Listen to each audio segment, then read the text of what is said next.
welcome to She Rides, the podcast where women's cycling takes the lead. I'm Sarah.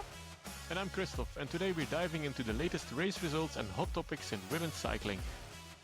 And we have a guest joining us to share her story. Let's get started. Ready?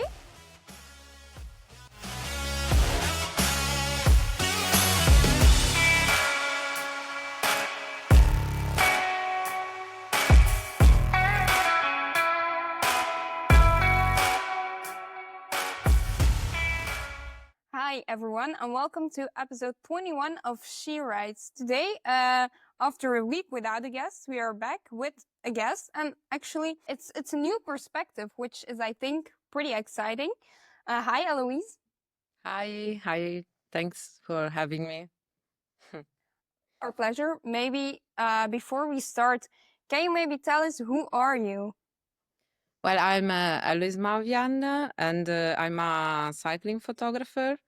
I run an agency with a colleague called Tornanti CC, and I'm doing this work since almost 10 years. And I'm from Venice, Italy, but I live in the Netherlands now, in Maastricht. Nice. And then maybe an obvious question to start with. Did you always envision or want to become a cycling photographer? Well, no, it was quite casual actually. My studies were always about photography. So I did the University of Visual Arts in Venice. And then I moved to Madrid, where I lived about 7 years, and I studied cinematography. So I was more working on that, but then I moved to Milan, and in Milan, with my colleague from Tornanti, Francesco Rachello, we started to see the cycling atmosphere, but more the fixed gear races that were a lot in that time, especially in Milan. And we started photographing those ones, and the Red Hook Crit, that was the biggest one at that time. It was holding in New York, Milan, London, and Barcelona, and we were the official photographers. So it was a very nice start because we loved that atmosphere, the ambience. It was very family vibes and still underground, so very cool. And from there, I was in Milan. My real job was in events photography, or I was also working for a jewelry company, making videos and photos. But yeah, that kind of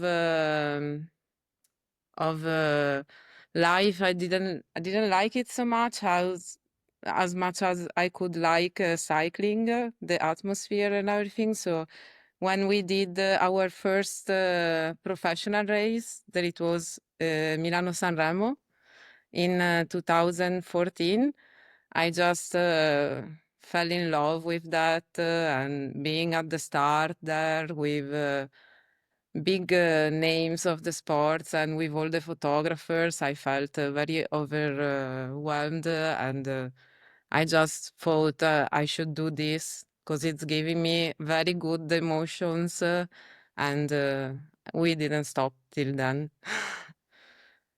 It's easy to gain access to the pro cycling, because I can imagine from the fixie scene to the pro cycling scene. I mean, there's a lot of people who are offering their services as a photographer, so Yeah. it might be quite difficult to get into it, right? Yeah, at that time, especially, we didn't know anyone. So now it's more accessible for photographers because we are all kind of friends and more open. But at that time was not so easy. But we made our first publication in a magazine that it's called Sport Week. That it's the weekly of the Gazzetta in Italy. And they were interested in the Red Hook Crit and on that part of cycling. So from there, we had the editor helped us to get accreditation for other races because we were doing that for them. Also, Milano-Sanremo was our second edition publication that we had in Sport Week. So it was quite a big goal for us. And the magazines helped us a lot to go through this path to start with the professional cycling. From there, then we just had contact. There were brands and sponsor of teams that were contacting us because it was still the moment when also all the other photographers, Cramon and Russ Ellis, Chris, Leon Van Bon, and everybody was starting. So the imagery that you could get was quite different from the agencies that was pure documental of the action shot. So yeah. So you were just there at the right moment at the right place, and then the ball started rolling, and then you were launched. Yeah. Yeah. Would you still be at the agency if you wouldn't have become a cycling photographer? Do you have any But idea what you would have become, of what you would wanted to become?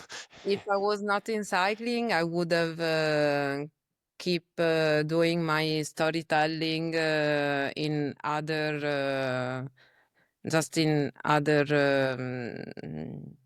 atmospheres. I also like to do a lot still photography or uh, events, but architecture. So some another kind of photography, but for sure still that. Yeah. And who knows, maybe cycling would have crossed my path again. Yeah. Just And today you're still doing other work besides cycling pictures? no, because No. Okay. I'm following both the women's and the men's calendar, so it's very packed, and I don't have really much time. I would like to try to do also other sports because it's very interesting, but cycling is my priority, and if I can do something else, I will, and I do sometimes, but always in cycling for now. Yeah. It keeps you busy apparently. Yeah. And actually, Eloise, what is it to be a female photographer in still a male-dominated sport like cycling? Is it easy to take your place as a photographer, or do you Yeah, face well, at some? the beginning was not so easy, I must say, because there were way less females. Nowadays, there are a lot more. But at the beginning, I could count four, maybe five, and that was really a lot already.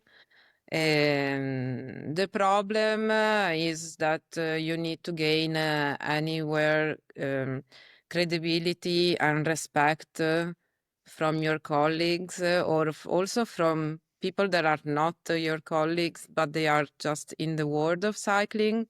Because sometimes it's like, woman, you know what you're doing. But you do this regularly. It's not a hobby.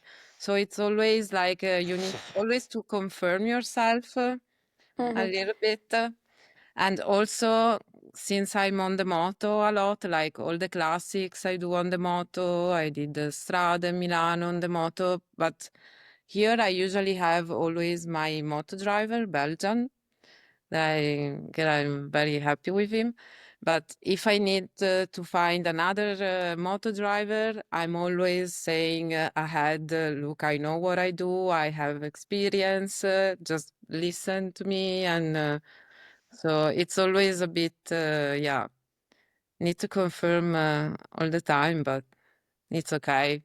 I actually don't see other differences between female and male. We are photographers doing our job.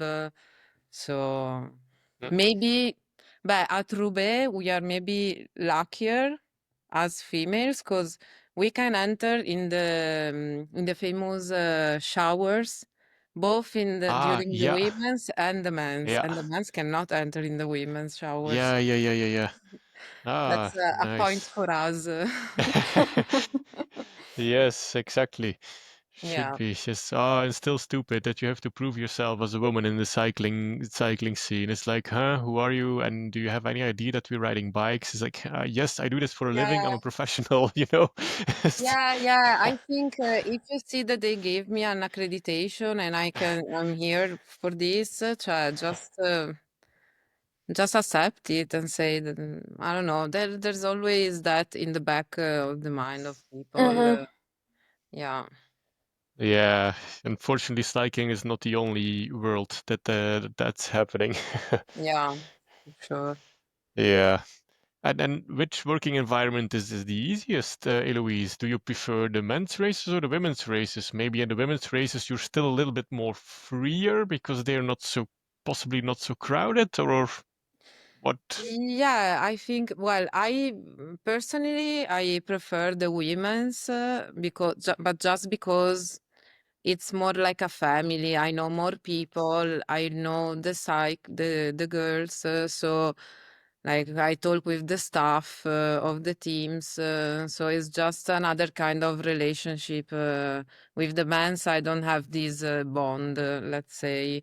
And yeah, the women's, there's less public, so it's a bit easier to move around for sure. And maybe some races are too easy to access, and that could be still a problem. But in the future, they will change, I hope. But yeah, but still at the Tour de France Femme, that it's the biggest race probably right now for women cycling, especially for the organization, how it's all organized is very well done, but it's still easy, let's say, to go around and move because yeah, the for us the access is good. And yeah, the men's it's a big machine, let's call it. Very, yeah. Is maybe there's the access is more strict also to get around the race if you follow with the car. So yeah, can be that is quite different. I still like more the women's for the ambience, but the men's is, yeah, it's beautiful because you have the big crowds, you have big scenes. So that's what maybe we are missing with the girls, but we are on the way to it, I think. Mhm. And then you mentioned it already, but how is your bond with the riders as a photographer? With the women's is very nice because well, I like it a lot because they know me since long time. Because just or they saw me. I'm a bit shy, so it's not that I talk directly to them, but I talk like since well, I'm working for Specialized, and it's Mhm. an important client. So I go often on inside the bus of SD or FDG. So all those girls are very comfortable with me, and it's very nice to know that they are always happy with the photos, and they trust me enough to be on the bus with them. They know I will give nice photos and not something inappropriate. So that's nice. And we talk easy if they are not too busy. But yeah, we exchange some words, and also with other teams is nice. Actually, at the I remember last year at the team presentation of La Vuelta Femenina, I had a great time because I was just chatting with some of the girls that usually it's always very quick during the race because I have to do things. They are busy. So it's only, hi, how are you? Good, okay, good luck today and this. And that day we talked way much and it was very nice. And for example, another time at the individual time trial of the words in Zurich, I was taking photos of Lotte Kopecky while she was warming up, and there were also other photographers, like 4 or 5. And in one moment, a staff member told us to move far away from her and from the area of the bus because she needed her time, obviously. And so we were moving, but in one moment, Lotte said that I could stay because she knows me. So it was very nice also that because it means that she trusts me and is confident with me. So it means a lot to The this biggest little. compliment you can get as a Mhm. photographer. Yeah, so that's also why I like more maybe women's cycling because I feel way closer to them. It's nice. Mhm. Yeah. Yeah. That sounds logic. And maybe can you now tell us a bit more about Tornanti CC? Yeah, Tornanti CC, it's the agency that I have with Francesco, my colleague. He lives in Milan. And we started, as I said, with the fixed gear criterium. And from Milano-Sanremo 2014, we didn't stop. And we are following most of the women's and men's races. While, for example, now all these classics or one-day race that are in the same time women's and men's, I follow the women's race and Francesco follows the men's race. And then during the tours, we move together with the car. But for example, we try always to prioritize the women's races a bit. Like at the Giro d'Italia this year, we cannot be at the start because we are finishing La Vuelta Femenina in Spain. And then after that, we go directly to the Giro. Or, for example, this year also the Tour de France of the men's, we cannot be at the start because it's the same day of the Giro women. So after the finish of the Giro women, we'll go to the Tour de France and then Tour de France Femme. So we try to follow everything and it's very nice.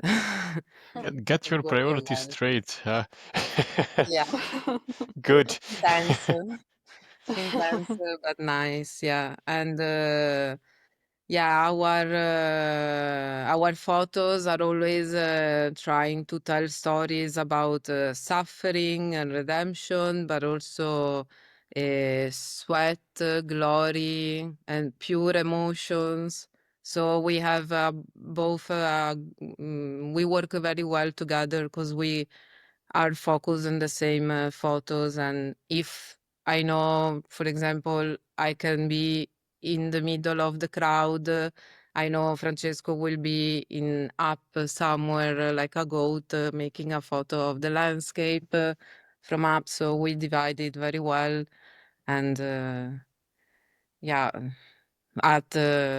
by now after Milano Sanremo, I was very happy of the work we did. It was very nice race, the women's. So, Mhm. so Yeah. yeah. Very beautiful pictures. Thank you. By the way, just mentioning it. Thank And then you mentioned it too, like your schedule is very packed. How does this job influence your life? The job influenced 100% of my life.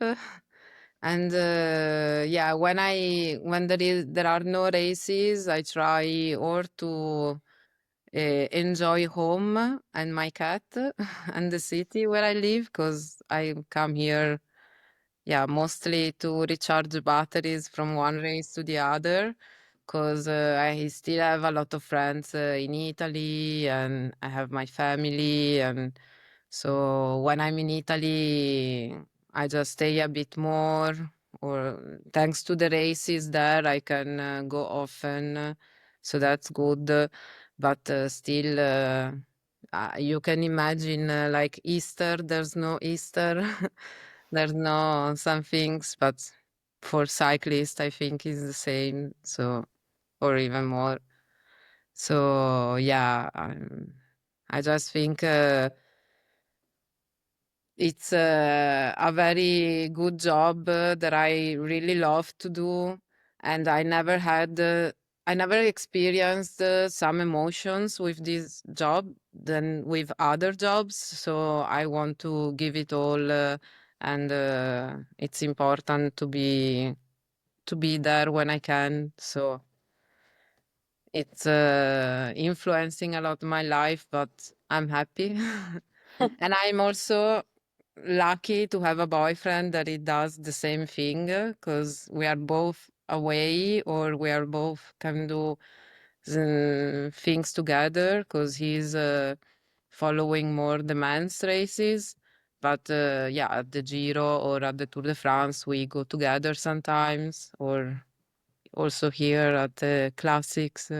So we see each other and we know how things works, so it's easier. If you are a lot away, it can be difficult to have a relationship, I imagine. Yeah, I understand. Yeah. And then maybe just like, who have you already worked with so far in those years of photographing and cycling? I still work for yeah, Specialized, and then we work for we have some brands like Physique or Campagnolo. We did in the past a lot also with Ale Cycling or Northwave. Then in Italy, there are so many brands. So we had shootings also with Bianchi or Castelli. It's, there are a lot, but the most important also, there are magazines like Rouleur that we are working a lot with them. And I also had 4 or 5 covers. I don't remember how many, but the covers are always very nice because it's giving another view of your work, and it's very, yeah, very cool. And also Alvento magazine, that it's an Italian magazine that is going very well. And from this year, they will start also with the English part, English edition. Then, yeah, others, but Velo magazine, that's also very good. And now, after Milano-Sanremo, we just got also the cover for L'Equipe with a photo of Francesco from the Poggio. So that's also nice. And yeah, we've worked also, but I've worked also for the Flanders Classics for the organization 1 year. Then we had the organization of Amstel, another time for in Italy for the nationals and the Europeans organization, and yeah, for the Tour of the Alps, and for sure someone else that I don't It's remember right now. quite a portfolio. And never teams individually? Teams, yes. Ah, DSM, yeah, for oh the yeah, women's. yeah. Yeah, yeah. For the men's is more brands or sponsors or magazines, but yeah, for the teams, well, picnic. Sorry, Yeah. I I still have these problems with the new names. We all do. Yeah. It's like Jumbo Visma back in the days. That's very difficult to don't say Jumbo or Jumbo. Yeah. So picnic is very nice. I really like it there. Also, the atmosphere is very cool, and all the stuff is very nice. They just changed one DS that went to Movistar, so I still see him at Movistar, so that's nice. But yeah, the others also I know them very well, and Juliette Labous also that changed, but I still see her at FDG, and she was also quite happy for that. So yeah, the picnic is Yeah. Nice. And then, what's your favorite race to photograph? That's a bit difficult because I love Flanders. I must say that is for sure my favorite because I love the cobbles climb, and what I love more is the public. So the public at Flanders is unique and it's really incredible. But they are giving so much energy to the cyclists that I think it's just incredible because I feel a lot that energy. And I also, when we are in the Quaremont, it's just crazy and it helps to give the strength and excitement for the next steps for Paterberg and then finish. I think it must be amazing for them to feel that. So yeah, that for sure. It's my favorite. Then yeah, besides that, Roubaix, another big, very nice one, and I like Strade Bianche. Because yeah, Tuscany, Italy, I cannot not say it. Can't go wrong with a picture from Tuscany, right? Ah, So, yeah, yeah. So, but I like a lot to do races in Italy because I just love so many. There are so much variety, so it's very nice. Yeah.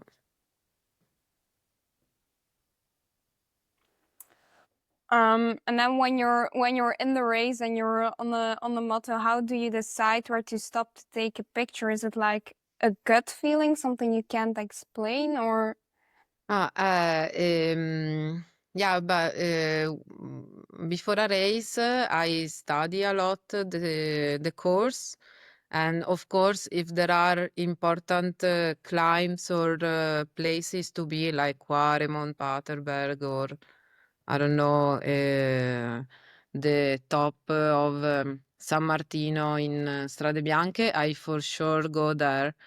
But for the rest, I use a lot Google Maps and I just walk around with Street View and look for some interesting architecture or places.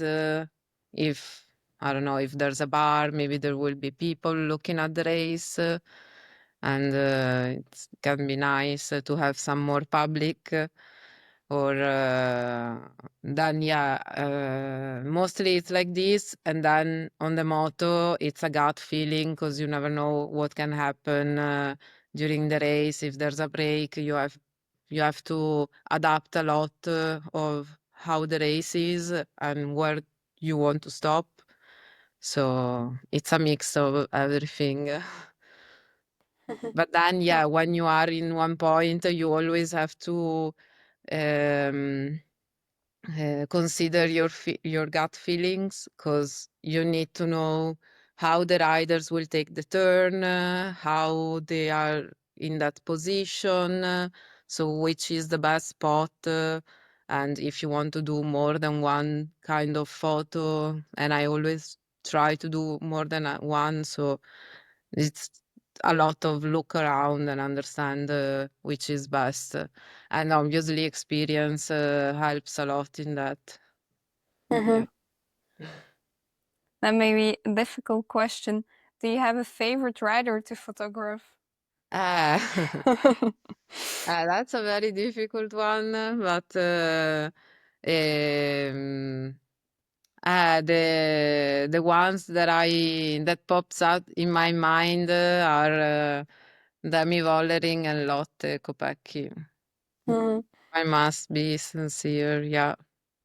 I like how they are on the bike. I like how they are as so they are great riders, great people. I think it's they are very interesting to shoot on and off the bike because yeah, That's a good they, answer. Sar will be pleased.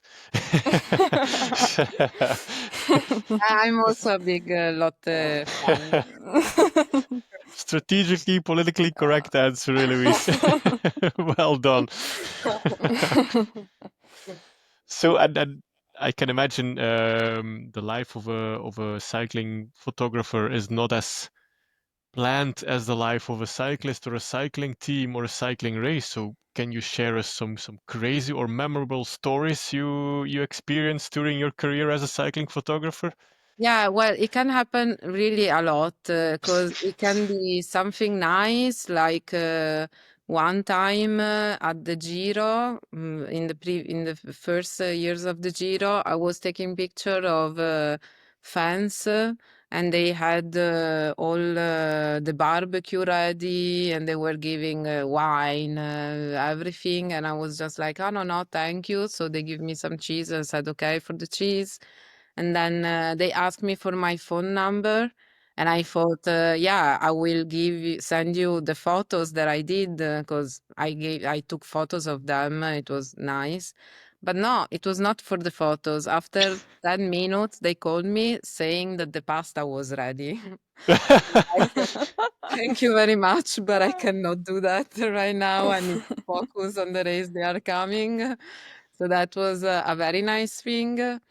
But then, yeah, like once at Tour de France, it was one of the first Tour de France I was following.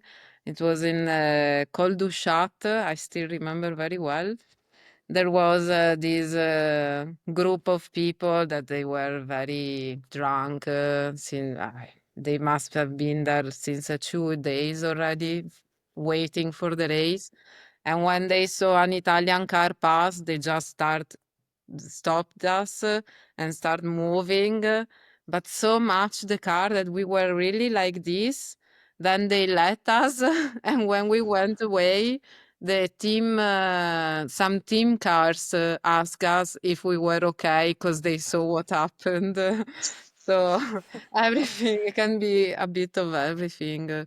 But the worst is, I must say, when policemen are telling us that we are not allowed to enter in the course, and you have to explain a lot why we have the passes, and that there are places where we can really enter. Like the worst thing was this year at the Tour de France Femme, first day, it was in Rotterdam, no? Yes. And it was finishing there, and in the road book for everyone, there was one roundabout where we could enter inside the course to get to the finish. But there was, when we arrived with our car, we saw that there were all the team cars, but also organization car. Everyone stopped there waiting and talking because there was a guy of the road police, I don't know, saying that we could not enter. So they were showing and saying, no, no, this is the official entrance. And also the police came and everyone, and he didn't let anyone go there. Even if it was official, even if the police was saying, yes, you can go, and no. So everybody, you see all these cars trying to figure it out, how to get to the finish. And it was just luck to get there on time because there was a bit of traffic. So at the end we made it, but it was like, oh, this should have not happened. At least here it was a bit, yeah, nervous. Apparently, one official didn't get the memo of the road book. No, but sometimes it Oops. happens.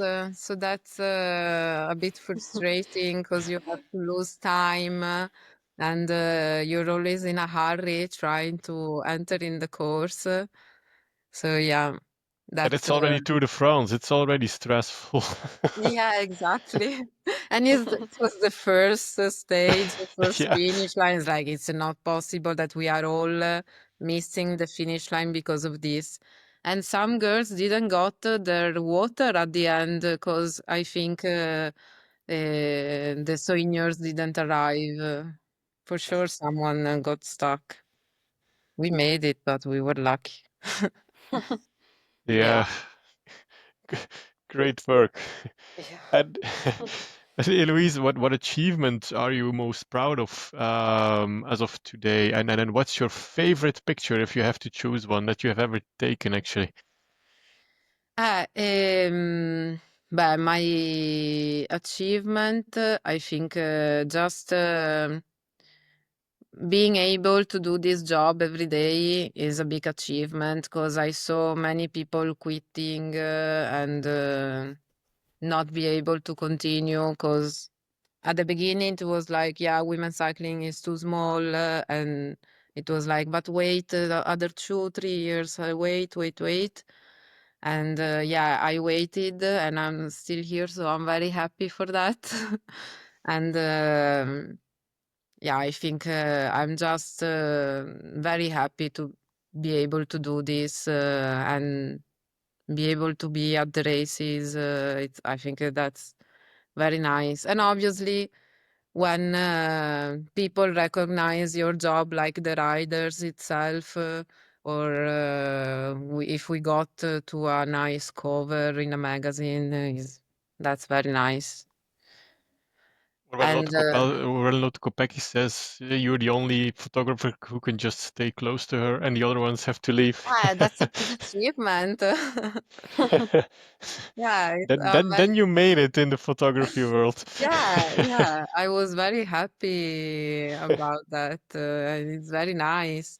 But yeah, I don't know. Women's cycling is just giving me a lot of emotions. Like at Milano Sanremo, I was on the moto, but I was also crying on the moto because I was so happy and I was very, yeah, emotional of how it's gonna be the race, who's gonna win, what's gonna happen. I was in the Cipressa waiting, talking with another photographer, and I was like, I cannot even talk because I'm so emotional from this race. I think it's beautiful. It never happened to me, and still I cry, yeah, but I'm still professional, and I get the photos that I need to get. So it's, I was very happy. Ah, yeah, I will never forget some moments like this. It's very cool. But yeah, my favorite picture, it's a bit difficult because with so many races, there's always something big happening. And yeah, I'm always happy when I take a photo that works. But it also depends a lot of the moment, of the mood. So I could say that I'm very happy to took this photo of the bike of this cyclist, but I'm also happy about other moments. I don't really have one photo that I love that I'm happy, but I have maybe one that it's more like a statement for myself that it was when 2019 I think that on the Giro women that Annemiek won the Giro and they won also like a team, so we were at the podium and I usually don't like the podium because I don't like the photos you took at the podium. Um, but that time was different and it never happened again. That all the team was there and I saw they were starting to pop up the champagne and Annemiek was in front and she didn't see the team behind her. But usually we photographers with the champagne, we tend to run away because we don't want to get wet. We don't want our gear to get wet with champagne because it's difficult to take it off. But in that moment, I saw that the girls on the back were going to pop, and she was still in front of us taking the photos. I thought this is gonna be very nice, and I'm happy to not that time I didn't move and it happened what I saw it was happening. So there is this photo of Annemiek with all the bubbles around her and the team on the back, and I really like that photo also because it's a podium shot that normally are not so nice or creative, and yeah, that's one that I like. How And mean of you, Eloise. You didn't warn Annemiek that something was coming behind her. yeah, it was nice. That's a paparazzo move. So Yeah. hey, and if you have like an idea or if you have a dream shot in your mind that you hope to capture one day, do you have something like that? Um, I don't know, because I don't. So I think next year maybe I want to do a bit better one spot or another, but I don't really have that kind of shot. There's one thing that I really would like, and that would be maybe that's the answer. That in 1978, the Giro d'Italia had a stage where they finished in Venice, and since I'm from there, that I would like to have a photo of the Giro or any other race in Venice. That would be super cool. Maybe that's my dream one, but can be impossible, By actually. this, that if RCS are listening, they know what to do, right? Giro Donne or Giro, man. Yeah, Just Giro bring a d'Italia. stage to Venice. Yeah, We can start a yeah. hashtag movement.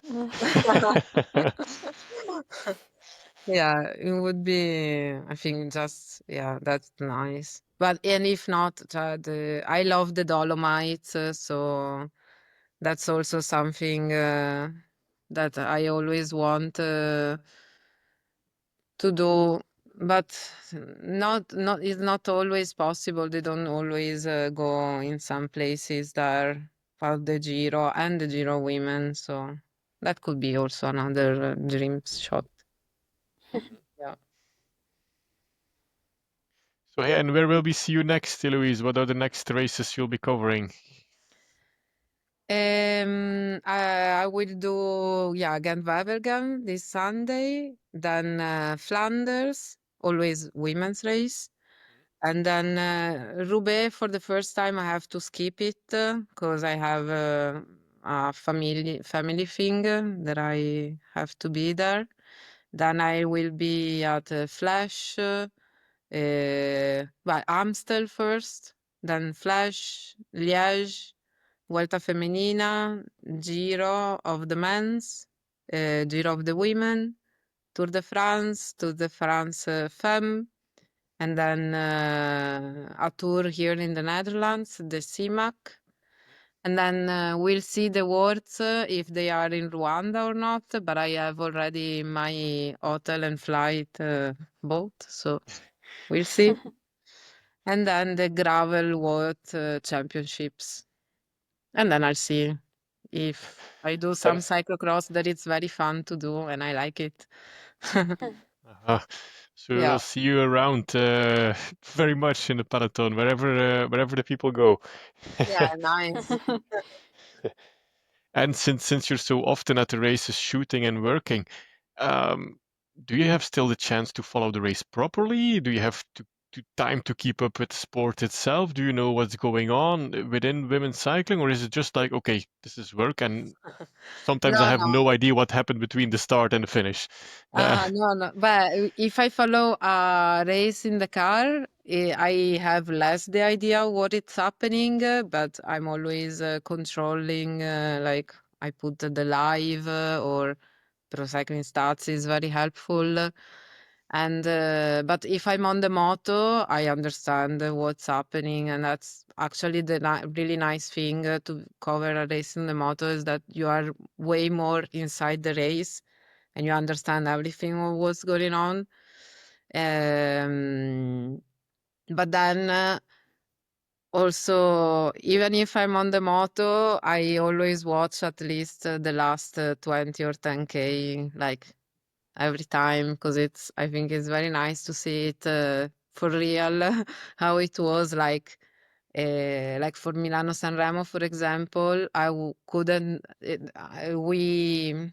not all the photographers could go on the Poggio and then go down, or at La Cipressa. So those moments, I'm curious what happened, how did the peloton break? So yeah, for sure, I look at them. And yeah, for the other, I don't cycle too much because yeah, I don't have so much time. But I was cycling way more before, I must say. I did some clients in the Dolomite, so I'm proud of that. But I should start again. But the problem, yeah, it's that I'm not so much home, and it's difficult sometimes. But yeah, I will try to do it more often. Also because many times it's like, oh, they are giving me so much, how do you say that you want to do it because you saw it so much, and it's like, I miss my bike. So Yeah, let's hope you find some time to ride a bike as well. yeah. Then speaking of riding bikes, it might be a good timing to go to the latest racing news. Yes. That we had quite some classics happening, and Yep. still to happen the upcoming weeks and the past weeks. That we can just start quickly with Nokere Koerse. Yeah. So I was there too. It was pretty nice. Yeah, what happened? Think it was a pretty exciting finale with the likes of Henderson trying to get away. But eventually that didn't happen. What also, of course, was a big thing is the new finish. It seemed to be a little harder than the other side. That was clear. And we had another winner from As He Works, actually, Marta Lach. Kind of nice. If you know, Christophe said here last week that, of course, they would go for Guarici, but that aside. Yeah. Proof once again, never follow my advice. And then second was for Zanetti, and third for Gillespie, who made a pretty bad crash, actually, during the race. Yeah, she did a little aqua bike. Yeah. After some swimming, she still managed on the podium. And then maybe from the guest perspective, I talked with Mika after the race because I thought she was feeling very good, but apparently she was just behind the crash, not too far from the finish, so she couldn't really ride a result. But they were kind of happy with place 25, I think, for Anna van Wersch. Yeah, that's possible. From a fan's perspective, Sarah, don't forget the attack from the Swedish Tina Kajevi from Team of Coop Repsol. course. And Yeah. good thing the peloton was smart enough not to give that rider 6 minutes, because she's a bullet and she would have been flying away. Yeah, neat. And again, very attractive racing from Team Coop Repsol. So just start the movement, give them the wild card to the Tour de France Femme. Come on. What are you waiting for? I might be biased, but anyway. And then we can go over to Italy, the extensive Sanremo recap. That Yes. surprising winner, not. No. What's still manifesting standstills was right about a pretty hard course and stuff like that, but eventually it clearly wasn't hard enough for Wiebes. It was already clear from pretty early in the race. She was always pretty in front, so yeah. Don't think there was ever the illusion they were gonna drop her today, actually. Yeah, strange race techniques, strange pre-race interview from Demi Vollering as well. As she said, like, no, I'm not gonna attack. They have to drop me. I'm like, yeah, but Demi, this is not an Ardennes classic. I mean, you have to drop Wiebes, not Yeah, the not the sprinters other don't way. want to drop you. So, So so she's reading very that comfortable already going. before the live coverage, I was like, if you're gonna race like this, then it's gonna be nothing. Because let's be honest, in a sprint, no one wants to drop you. They are focused on, I want to drop Wiebes, I want to drop Balsamo. If I can too, maybe I want to drop Kopecky and a Kim LeCour too. But I mean, they are really not thinking today, I'm gonna drop Demi Vollering to win Sanremo. No. So that was already a weird way to start, actually. I think Lorena Wiebes was very comfortable with that plan. Yeah. So like, okay, fun. Then we could see the yeah. Cipressa, and then we could see Cecilia Uttrup Ludwig pulling like it was a mountaintop in the Tour de France or the Giro. But I was like, this is not fast enough. The race is too short. It's not a men's race from 300k that everyone is already so tired. Everyone was fresh enough to speed up with Cecilia Uttrup Ludwig on the Cipressa. That was not hard enough, the efforts, I think, in this type of race, this type of hill. So I was like, this is strange tactics. It's copy paste from the men's race, but it doesn't work with 150k or but how much was my main it? take here actually was it really felt like everyone was there, everyone was alert, because we saw quite an impressive lead out from Cecchini for Kopecky. She was there, then you had Vollering there, Vos was there, Balsamo was there, Wiebes was there. So everyone was there, Nieuwedoma was there, but they were there and that's it. It's not that they did something with their good positioning or stuff, they were just there. Yeah, there was like some FDG tried a little, like a couple of minutes they made tempo with UAE, but it was also like not really going for it. Like it was, okay, we will see if we now do this, what is gonna happen now? But it was not like we want to really break it up here. So that was, yeah, not much initiative actually. Something that has been also since the start of the season. Moolman is still not really finding her form yet. I think we saw her struggling from 2.7 kilometers from the top at the Cipressa. So that was also kind of painful. Same for Faulkner, but of course she just came back from a concussion, so that's probably understandable. As I said, we just never struggled. Yeah. Wow, maybe the last 5k, the win was for Longoborghini. If not, Kopecky but wasn't there. On the climbs, she didn't really struggle. No, there was no. And you also know if on the Cipressa from 1.6 kilometers of the top little track starts pacing for Balsamo, yeah, that says enough, right? If you can still pace for a sprinter and she's still there really in the front, then it's clear that there wasn't too much action there. Then in the descent, yeah, go on, Sir. Yeah, then in the descent, not very surprising, Oscar Ziegard struggling. Like, I think you could expect that. Pauline Ferrand-Prévot, very good descending. Of course, could be expected. Yeah, same actually. So we had a couple of small gaps, different groups. The main thing was probably that the second place of Vos missed the split for group 1.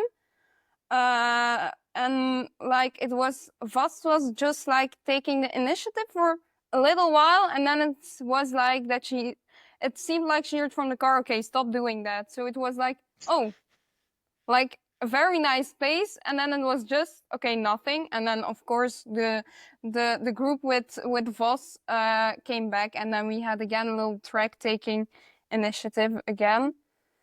And then Poggio, actually what was surprising to me there as he works was actually came first on the Poggio, but very quickly drafted back a bit, which I think made it a little harder for the team to actually, like, as you said, to drag Longoborghini back there. But yeah, again, Uttrup Ludwig paced. Labou did kind of an attack, and then we had like Kasia there and Lecour, but every time it's the same story, like yeah, an attack, but also not an attack. So it was like everyone who was there was like, I'm gonna attack, but just to say I attacked because I think it's not hard enough, so I won't go full, so I can sprint top 10. So it was like, it really felt that everyone, apart from Eloise and Vos, didn't really believe they could win it. So that was the main thing there. And then But Longoborghini believed she could win, and she would yeah, have. Longoborghini, yeah. except for the yeah. individual pursuit from Lotte Kopecky. And we put that one out on the track, and she would have been close to a world record, I think. But Longoborghini actually played it very smart. That was like perfect. But indeed, like I was watching with some family, and they never watched cycling, but they were here, so I was like, I'm gonna watch it. You better watch with me. And they were like, whoa, okay, is this done? I don't know. I don't know much about it, but you can't close this in a kilometer, right? And I was like, yeah, I don't think so. But, and then, yeah, Lotte just came there and just, whoa, that was like so impressive.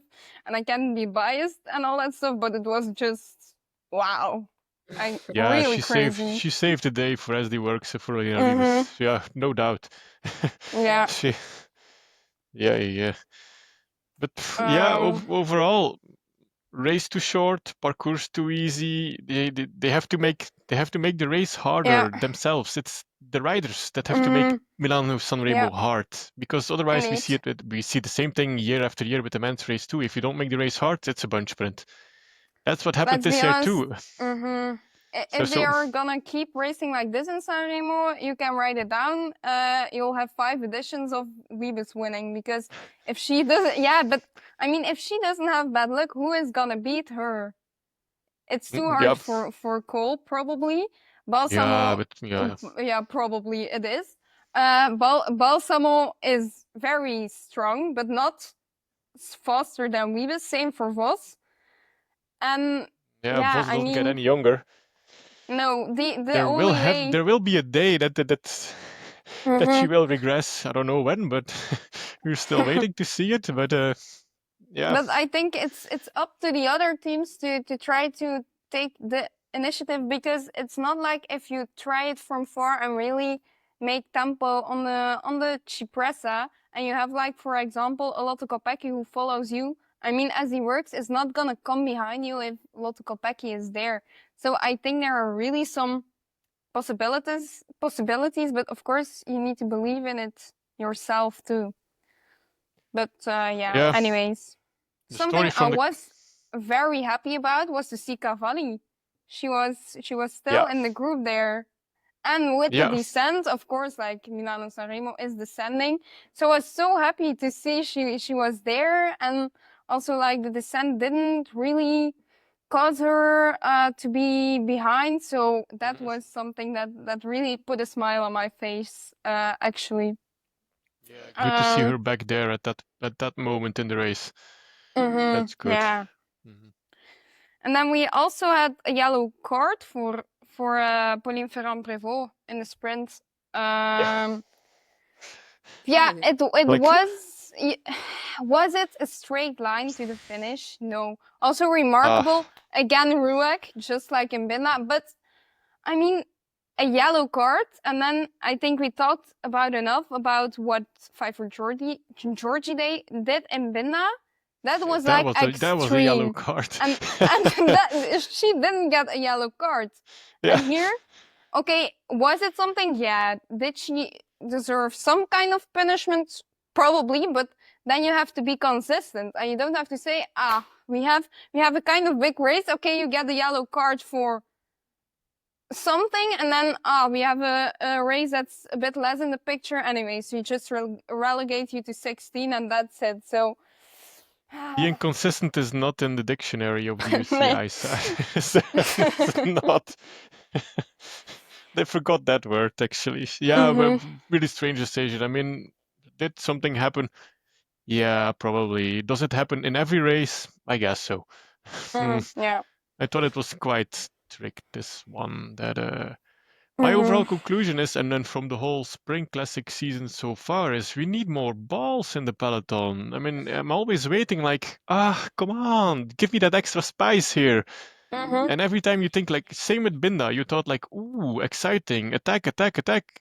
But I was always missing the spice, like the extra flavor on it. Like, come on, give that extra push now, and then go for it. That's what I'm Honestly, missing so Anna far. van der Breggen and Binda was the only one who really tried, and she was just not at that level yet. She exploded. Yeah. But indeed, I But she get what tried. you're saying.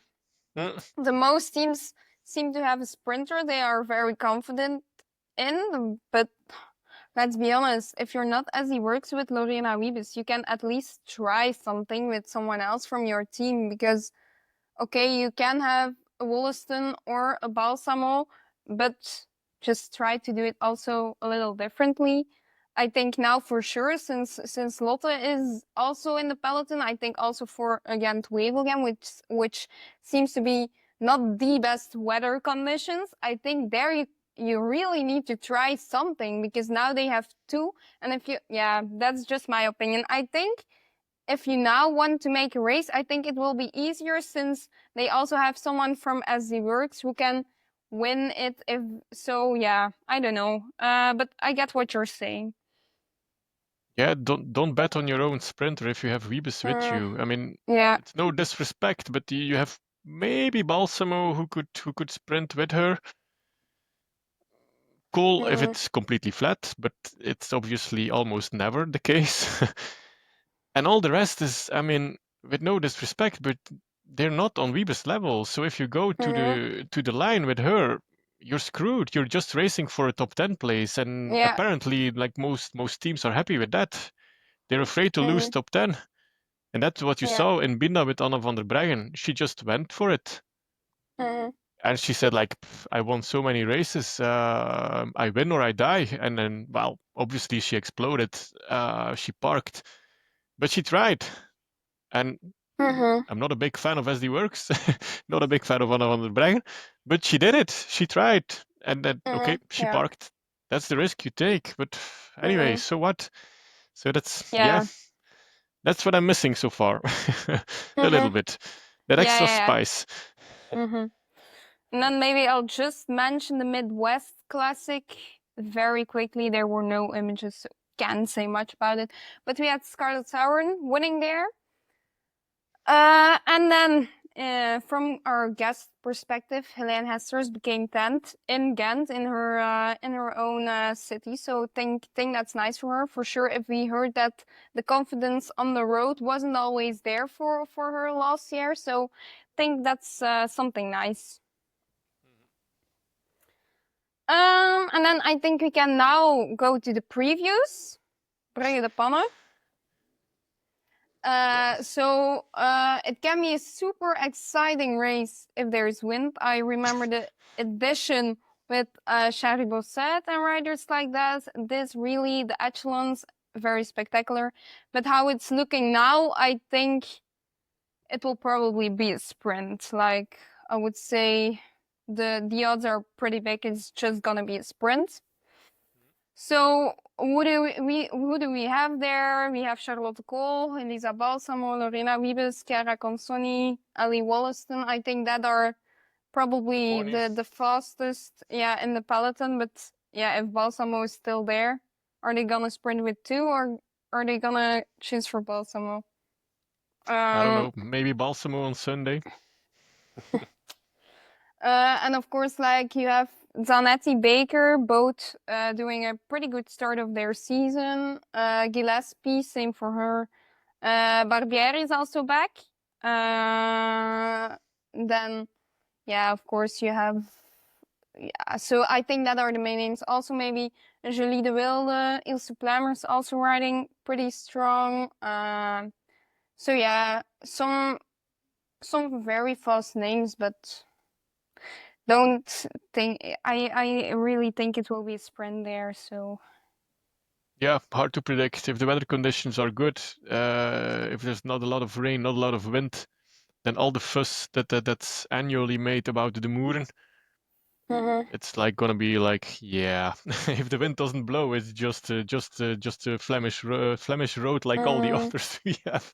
Apparently, that is so. Close to home race for Gasmieke Dogs, of course. So I think we will see do her yearly attack. I can remember from the years before she always tries to show herself. So, but I think this will be a sprint. Then maybe onto Gent-Wevelgem. I think there it's more a mix between really sprinters and also just like the classic riders next to it. Of course, I think the biggest top favorite is of course Lorena Wiebes again, but then the one behind, I would say Lotte Kopecky, both in the same team. And then you have, of course, like who's starting, like Wollaston again, Baker, Zanetti, Paternoster, Gillespie, Longoborghini, Ferguson, Balsamo, Brandt, Copponi, Barbieri, Pfeiffer, Georgie. So quite a nice participant list, but it's again, I think for the moment, it's looking like there's gonna be a lot of wins. So then it can be quite spectacular, I think. So yeah. Yeah, difficult again. Difficult. I think this is a difficult classic, Gent-Wevelgem. You Yeah. can make some racing, even without the wind, because they make a lot of fuss about the Moeren, but the Moeren is just the start of the race at that kilometer 50 something. So, yeah, then you have Scherpenberg, Baneberg, the famous camel, of course, but that last one is still 30k from the finish line. So, Yeah. depends. If we get that extra spicing in the racing finally, then something nice could happen. Yeah, If let's not, be well, honest. then we go If we look to the line at with Wiebes. earlier editions, it most of the time it was a sprint. For example, in 23, it was Reusser, also in pretty bad weather conditions. Still remember that day, horrible. Still goosebumps when I think back. Yeah, anyways. So yeah, I'm just hoping for an attractive race, so my predictions are also focused on an attractive race that won't turn out in a sprint. But yeah. It's on top of that, it's 169k, so it's quite low for a women's race. So that eliminates already a lot of the riders who have a decent level today, but haven't gotten the level yet for 169 kilometers.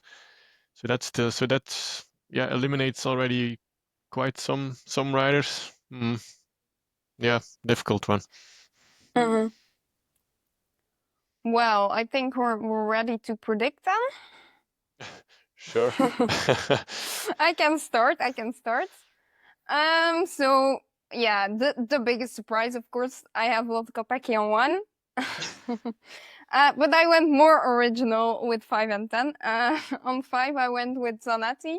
And on 10, with Van Pachtenbeke.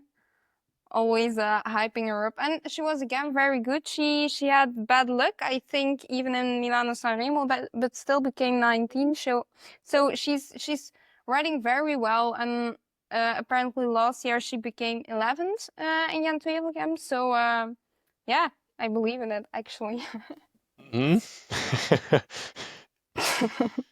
I go, well, pretty boring choice. I go for Wiebes at 1. At 5, I go for Gladys Verhulst. And at 10, Maggie Goldslister. So I really go for the bunch sprint. Yeah. Prove me wrong, girls. Come on. I mean, seriously, I predicted the bunch sprint, so just in light of all my predictions, it should be a spectacular race then, and no bunch sprint at all. Yes, and then we have some other news, Sarah, that came in yesterday on Tuesday, if I'm not mistaken. The Track Champions League that came to an end. They have other ideas with Warner Bros. And the UCI apparently. Yeah. I don't know. I think, yeah, since Warner Bros. Is involved in cycling, Yeah. corporate doesn't want people to have nice things, right? I mean, it was a nice concept. The riders liked it. It was a good show. 4 times a year, and when nobody was cycling, when there was only cyclocross on, so it was really a spotlight on track cycling.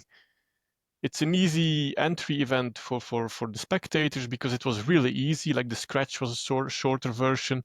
There was no omnium. So it was easy to understand, easy concept for the people to watch it. Nice entertainment, good visuals, and we're done. Yeah. That's it. We're gonna do something different. Mhm. We're gonna revalue the Nations Cup. I'm Yeah. pretty And curious call what it that will be, World but Cups. yeah, they call it But World Cups. I Yeah. also read something like elimination, scratch, and stuff like that. That they. So I was like, okay, so is this just like a rebranding because it was also without the Omnium and stuff like that? So I don't know what the goal is actually. Like in November, Mm, December. yeah. I mean, road cycling is done. All the, you got all the attention from the cycling world, and you just throw it away. I mean, I don't get it. Ah, Yeah. yeah. But Well, we'll see what the rebranding is, and we'll judge it when it's actually there and when it's not this vague anymore, maybe. yeah. Yeah. We'll see. And then something else. Fem van Empel is taking a break from cycling. Yeah.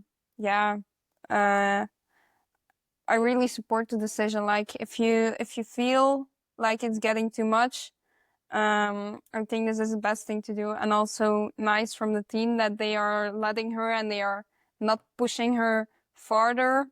So yeah, sad to see maybe that she needed it, but great to see that she gets the opportunity to do it and to take this break and try to come back when she's ready. So Yeah, good and honest decision for Fem because if you keep on riding like a rider like Fem van Empel, she's always in the spotlight.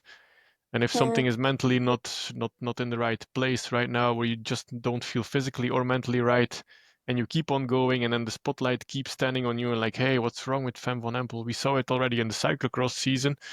Like yeah. if she didn't win convincingly with like 5 minutes ahead, it was like, ooh, something is wrong with Fem. I mean, no, nothing. She wins. Mhm. I mean, Yeah, but you well, could also like see a difference with previous year already in cyclocross season. You had just a feeling like she didn't have that sparkle, and not performance wise, but just if you saw her around races, it really felt that the pressure and everything around it was for her like was being too heavy in if you compared it to the fun she got out of it. So I think great that they made a decision and that she now gets the chance to look how her cycling career will evolve. So yeah. yeah, sure. Then, take the time you want, Fem, and come back stronger. Mm-hmm. we we will love to see you back in the peloton, whether in road racing or cyclocross, doesn't matter. But take your time. Yeah, sure. Yeah, I didn't know about FAM, so it's very good late news also for me. And it's, Mm-hmm. like you said, mental health is very important. So Yeah. good that she took this this moment. Yeah, Mm-hmm. especially because the spotlight will be on her anyway if she would keep on Yeah. riding, and so it would make things only worse, I think. So good thing she stepped out of the spotlight for a while. Mm-hmm. That's good. Yeah. She'll come back stronger. Mm-hmm. Sure, she will. So then we go back to our guest, Eloise. Well, I don't know if this will be an extended answer because we already have an idea of your time schedule during the year. So who is Yeah. Eloise beyond cycling? And if you have any time left to sleep and then to eat, besides that, do you have any other hobbies in your pastime? Um, hobbies. Hobbies is a weird word because yeah, my hobbies are always focused on what I like to do. So for me, cioè, I must say my father had a photography shop in San Marco Square in Venice. So I grew up around films and photography. So it's always been part of my life. So for me, it was very normal to get to photography and being in Venice, such a great art city. I was directly into art too. So my hobbies are going to museums and movies for sure, and listening to music, being with friends, doing hikes when I can, because it's very nice, and spend time with my cat. So you're Yeah. born and raised as a photographer, actually. Yeah. And I'm actually not totally Italian. Cioè, my blood is not Italian because my mother is Bulgarian and my father Armenian. But Okay. I've been born and raised in Venice, and maybe that's also why I can travel so easy all around. Yeah, Uh, yeah, yeah. That's great. And what's the best thing that cycling photography had brought in your life? um, interesting. I think. No, I'm thinking because Take your time. no, the most important thing for me is the emotion that I get when I'm doing my job that I didn't have with other jobs. So that's, I think, very important to hear and feel it, to acknowledge that for myself. And yeah, being able to do this kind of job is already a win, to be so close to the riders and the races. I think it's not, I don't know, it's very nice to be able to following cycling and to help spread the cycling love to everyone. I really wish and I hope uh, but I already made my mom a fan of cycling, so that's a good step. But I wish, I hope that with my photos, I can take more people into it, and just looking at a photo and they say, ah, nice, ah, it's cycling. So just that moment that they think about cycling, I think it's very nice. And yeah, of course, I I think I would not live in the Netherlands if I was not here for in cycling and meet my boyfriend through cycling. So a lot of lot of small things, let's say. Mhm. Oh, I thought that was the negative side from your job, that you have to move to the Netherlands. Ah, no, let's see. No, I always had this idea of since I started cycling, said, ah, Belgium and Netherlands are very nice. But yeah, no, maybe one day we'll go back to Italy because I miss the sun, but I can imagine. yeah. Yeah, and at least there's no pineapple on your pizza in Italy. Oh, yeah, true.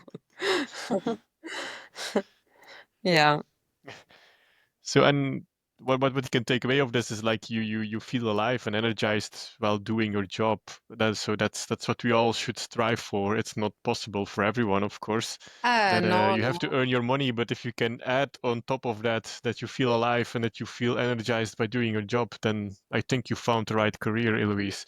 Yes, I also think so. So I think I'm very lucky to have found this because, yeah, the other jobs also were okay and nice because, yeah, you create nice photos, nice images, and that's always good. But to have so much deeper emotion, I didn't expect that.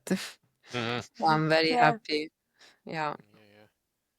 And then maybe because this perspective might be very interesting because it's a question we ask every one of our guests. So we had sports directors, we had riders already, so that's all the same population as a job maybe. But Yeah. now we have a photographer, so maybe you can shine your light on the fact of like how do you think women's cycling has evolved in the recent years, like from your point of view as a photographer? Wow, it evolved a lot. Just if you look how some teams started, and only one team had a real bus, and now most of them have big buses where they can change. So that already shows a lot how it changes, and for sure, Tour de France Femme in the picture brought more fans and. Yeah, television is very important, unfortunately. But yeah, they need sponsors and yeah, we need to be more shown. But I saw a lot of improvement. Yeah. Mm. And the organization of the races are the most important people that could do really a difference. Because I remember a lot of times some races in Italy that people didn't even know that a race was passing by. So they are not, it's your town, you don't know it's gonna be closed this road in these hours. It's a bit weird. So there's no promotion enough. It's like, why? Mm. Why you're not doing this? And in that years, you could see also that the organization was not so strong in a lot of little details. So yeah, there are things that can get better for sure. Now it's already in a good, very good, in a good way because yeah, we also the coming back of Milano-Sanremo was amazing, but still, then you see the gap difference of the prize money, and it's like, why? Why so Mm. big? I understand that there is a gap because it's a totally different, still um, economic that it gives you back, no? Because that's Mm. they have to do. But still, it's too big, the gap. It's embarrassing a bit. It's Yeah, the gap is not Yeah. that big. I mean, I can understand that the product itself is not on the level as the yeah, men's yet, because exactly. the quality of the peloton is not the quality of the men's peloton yet, but it's improving. But still, like, some examples of the prize money made you think Yeah, like, okay, is this a it's hobby or hurt. what am I doing here? I'm a professional cyclist. Exactly. So the effort is the same, or even more, because you need to fight more to have your race in the TV and to be shown. So it's uh, it's a bit sad that it's still like that. But there are other races that are putting the same equal prize money, I remember. So that's Mhm. okay. But yeah, Yeah, Mm. this yeah. was a bit bittersweet, let's Yeah. say. But on the Yeah. positive side, I watched Milano-Sanremo and it had 60K of live coverage Mm. for an Italian race. Huge. That's Yeah. quite unique. Yeah. It was 2 hours, no? Yeah. Ah, I think they got the timing wrong or something because I was like 60K still. I mean, what's are you going sure? on? Yeah, are you sure? Is this Milano-Sanremo? What's happening here? That's nice. Yeah, because Strade Bianche needs more for Yeah, sure. For because the example, Mhm. race that the race is happened before live right coverage away. started. Yeah. Yeah.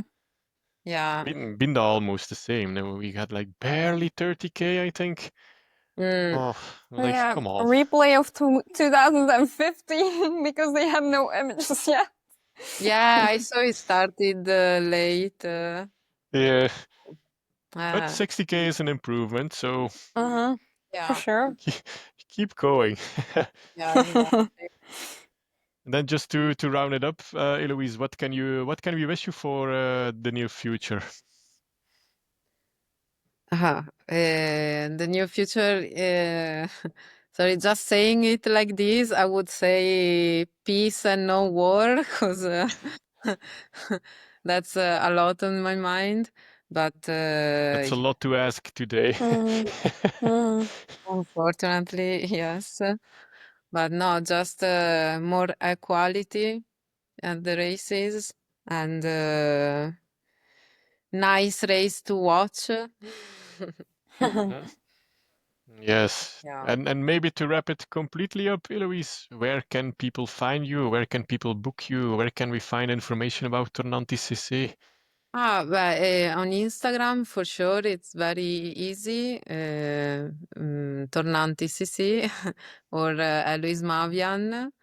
And our website, tornanti.cc, it has all the archive if you want to look at some photos from the past. So teams, sponsors, brands, you know where to go. Yeah. And then I Yeah. think, Sarah, the only thing that's left is just to thank Eloise very much Yeah, for being a guest in our show. It was Well, for sure. thank you for calling me. I was very excited. Yeah. me too. It was a Yeah. very completely different point of view, actually, because we're Mm-hmm. used to riders or sports directors. But Yeah, this I is like a saw. photographer. What are these people doing? How do they look at that women's cycling? So it was Mm, very interesting episodes, Eloise. Yeah, thank So you. for sure. thank you very much and all the best. Thank you, Yeah. you too. Thank See you you. at the races. Yeah. Yeah. Yeah.